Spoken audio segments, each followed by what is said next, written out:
Hi ಎಲ್ಲರಿಗೂ ನಮಸ್ಕಾರ. Welcome back to Aishu vlogs. ಇವತ್ತಿನ ರೆಸಿಪಿ ಬಂದು ಕ್ವಿಕ್ಕಾಗಿ ಇನ್ಸ್ಟೆಂಟಾಗಿ ಮಾಡ್ಕೊಳ್ಳೋವಂಥ ಮಸಾಲೆ ವಡೆ ವಿತ್ ತುಂಬ ಕಮ್ಮಿ ಇಂಗ್ರೀಡಿಯೆಂಟ್ಸಿಂದ ಯಾವ ರೀತಿ ಮಾಡ್ಕೊಳ್ಳೋದು ಅಂತ ನೋಡ್ಕೊಂಡು ಬರೋಣ ಬನ್ನಿ.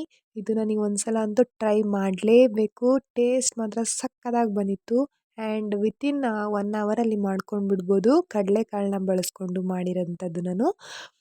ನೀವು ಇದನ್ನ ಟ್ರೈ ಮಾಡಿಲ್ಲ ಅಂದರೆ ನಿಜವಾಗ್ಲೂ ಒಂದ್ಸಲ ಟ್ರೈ ಮಾಡಲೇಬೇಕು ನೀವು.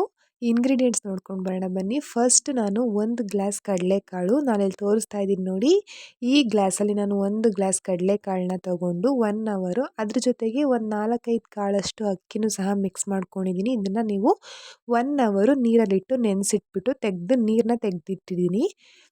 ಇದು ಕಡಲೆಕಾಳು ಆದಮೇಲೆ ನೆಕ್ಸ್ಟು ಸ್ವಲ್ಪ ಕೊತ್ತಂಬರಿ ಸೊಪ್ಪು ಕಟ್ ಮಾಡಿ ಇಟ್ಕೊಂಡಿದ್ದೀನಿ. ಹಾಗೆಯೇ 1 ಮೆಣಸಿನ್ಕಾಯಿನೂ ಸಹ ಕಟ್ ಮಾಡಿ ಇಟ್ಕೊಂಡಿದ್ದೀನಿ. ಸ್ವಲ್ಪ ಕರಿಬೇವಿನ ಸೊಪ್ಪು, 1 ದಪ್ಪ ಈರುಳ್ಳಿನ ಚಿಕ್ಕದಾಗಿ ಕಟ್ ಮಾಡಿ, 1 ಟೀ ಸ್ಪೂನಷ್ಟು ಶುಂಠಿ ಬೆಳ್ಳುಳ್ಳಿ ಪೇಸ್ಟು. ಇಷ್ಟು ಇಂಗ್ರೀಡಿಯೆಂಟ್ಸ್ ಅಷ್ಟೇ ಬೇಕಾಗಿರೋದು. ಹಾಗೆಯೇ ಸಾಲ್ಟ್ ಕೂಡ ಬೇಕಾಗುತ್ತೆ. ಸೊ ನೆಕ್ಸ್ಟು ಈ ಕಡಲೆಕಾಳನ್ನ ನೀವು ಜಾರ್ಗೆ ಹಾಕ್ಕೊಂಡು ಒಂದೇ 1 ಸೆಕೆಂಡ್ ಗ್ರೈಂಡ್ ಮಾಡ್ಕೊಬೇಕಾಗುತ್ತೆ. ತುಂಬ ಫೈನ್ ಪೇಸ್ಟ್ ಮಾಡ್ಕೊಳ್ಳೋ ಅವಶ್ಯಕತೆ ಇಲ್ಲ. ಸಿಂಪಲ್ಲಾಗಿ ನಾನು ತೋರಿಸ್ತೀನಿ ನೋಡಿ ಯಾವ ಕನ್ಸಿಸ್ಟೆನ್ಸಿಲಿ ಇರಬೇಕು ಅಂದರೆ. ಇದು ತುಂಬ ಫೈನ್ ಪೇಸ್ಟ್ ಮಾಡಿಕೊಂಡ್ರೆ ನಿಮಗೆ ಟೇಸ್ಟ್ ಬರೋಲ್ಲ. ನಾನಿಲ್ಲಿ ತೋರಿಸ್ತಿದ್ದೀನಿ ನೋಡಿ, ಈ ಕನ್ಸಿಸ್ಟೆನ್ಸಿಲಿ ಇದ್ದರೆ ಸಾಕು. ಒಂದೊಂದು ಕಾಳು ಹಾಗೆ ಇದ್ದರೂ ಏನು ಪ್ರಾಬ್ಲಮ್ ಇಲ್ಲ. ನೆಕ್ಸ್ಟು ಒಂದು ಬೌಲ್ಗೆ ತೊಗೊಂಡು ನೀವು ಈ ರುಬ್ಬಿಟ್ಕೊಂಡಿರೋಂಥ ಕಡಲೆಕಾಳು ಹಾಗೆ ಸ್ವಲ್ಪ ಅಕ್ಕಿನೂ ಸಹ ಸೇರಿಸ್ಕೊಂಡು ಅದ್ರ ಜೊತೆಗೆ ನಾನು ಆವಾಗಲೇ ತೋರಿಸಿದ ಎಲ್ಲ ಇಂಗ್ರೀಡಿಯೆಂಟ್ಸು ಸಹ ನೀವು ಹಾಕ್ಕೊಂಡು ನೀರನ್ನ ಯಾವುದೇ ಕಾರಣಕ್ಕೂ ಬಳಸಬೇಡಿ. ಇಷ್ಟು ಹಾಕ್ಕೊಂಡಾದ್ಮೇಲೆ ನೀವು ರುಚಿಗೆ ತಕ್ಕಷ್ಟು ಉಪ್ಪನ್ನ ಸೇರಿಸ್ಕೊಳ್ಬೇಕಾಗುತ್ತೆ. ನೀರನ್ನ ನೀವು ರುಬ್ಬೋಕ್ಕಾಗಲಿ ಎಲ್ಲೇ ಆಗಲಿ ಯಾವುದಕ್ಕೂ ಸಹ ಯೂಸ್ ಮಾಡೋ ಹಾಗೆ ಇಲ್ಲ. ಸೊ ಇಷ್ಟು ಹಾಕೊಂಡ್ಮೇಲೆ ನೀಟಾಗಿ ಮಿಕ್ಸ್ ಮಾಡ್ಕೊಳ್ಳಿ. ಸ್ಪೂನಲ್ಲಿ ಮಿಕ್ಸ್ ಮಾಡೋಕ್ಕಾಗಲ್ಲ, ಕೈನ ಬಳಸ್ಕೊಂಡು ನೀಟಾಗಿ ನೋಡಿ ನಾನು ಯಾವ ರೀತಿ ಮಿಕ್ಸ್ ಮಾಡ್ಕೊಂಡಿದ್ದೀನಿ ಅಂತ. ಈ ರೀತಿ ನೀವು ಮಿಕ್ಸ್ ಮಾಡಿ ಇಟ್ಕೊಳ್ಬೇಕಾಗುತ್ತೆ.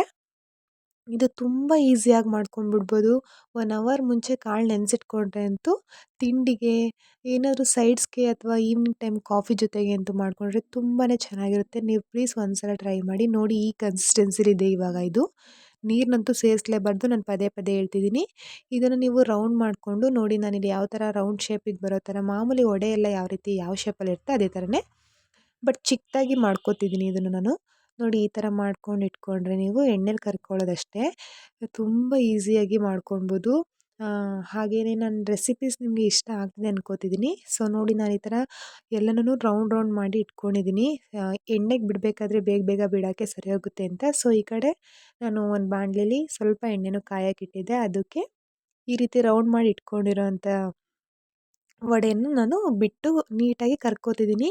ಒಂದು ಲೈಟ್ ಅಥವಾ ಮೀಡಿಯಮ್ ಬ್ರೌನ್ ಕಲರ್ ಬರೋವರೆಗೂ ನೀಟಾಗಿ ಮೀಡಿಯಮ್ ಫ್ಲೇಮಲ್ಲಿ ಇಟ್ಕೊ ಕರ್ಕೊಳ್ಳಿ. ಇಲ್ಲಾಂದರೆ ಒಳಗಡೆ ಹಸಿ ಇರುತ್ತೆ, ಕಡಲೆಕಾಳು ಬೆಂದಿರಲ್ಲ. ಸೊ ನೀಟಾಗಿ ನೀವು ಮಾಮೂಲಿ ಮನೇಲಿ ವಡೆ ಅಂದರೆ ಸ್ವಲ್ಪ ಟೈಮ್ ತೊಗೊಳುತ್ತೆ ಬೇಯೋಕ್ಕೆ ಅಲ್ವಾ. ಸೊ ಅದೇ ರೀತಿ ನೀವು ನೀಟಾಗಿ ಪೇಷನ್ಸಿಂದ ಇಟ್ಕೊಂಡು ಬೇಯಿಸ್ಕೊಂಡ್ರೆ ಕ್ವಿಕ್ಕಾಗಿ ಮಸಾಲ ವಡೆ ಎಷ್ಟು ಬೇಗ ರೆಡಿಯಾಗಿ ಹೋಗುತ್ತೆ. ನೀವು ಒಂದ್ಸಲ ಪ್ಲೀಸ್ ಟ್ರೈ ಮಾಡಿ. ಹೇಗಿತ್ತು ಅಂತ ಕಾಮೆಂಟ್ ಬಾಕ್ಸಲ್ಲಿ ತಿಳಿಸಿ. ಹಾಗೆಯೇ ಇದೇ ರೀತಿ ರೆಸಿಪೀಸ್ಗೋಸ್ಕರ ನನ್ನ ಚಾನಲ್ನ ಸಬ್ಸ್ಕ್ರೈಬ್ ಕೂಡ ಮಾಡ್ಕೊಳ್ಳಿ. ಪ್ಲೀಸ್ ಸಪೋರ್ಟ್ ಮಾಡಿ. ಹಾಗೆಯೇ thank you for watching my video. ನಿಮ್ಮ ದಿನ ಚೆನ್ನಾಗಿರಲಿ. Thank you all.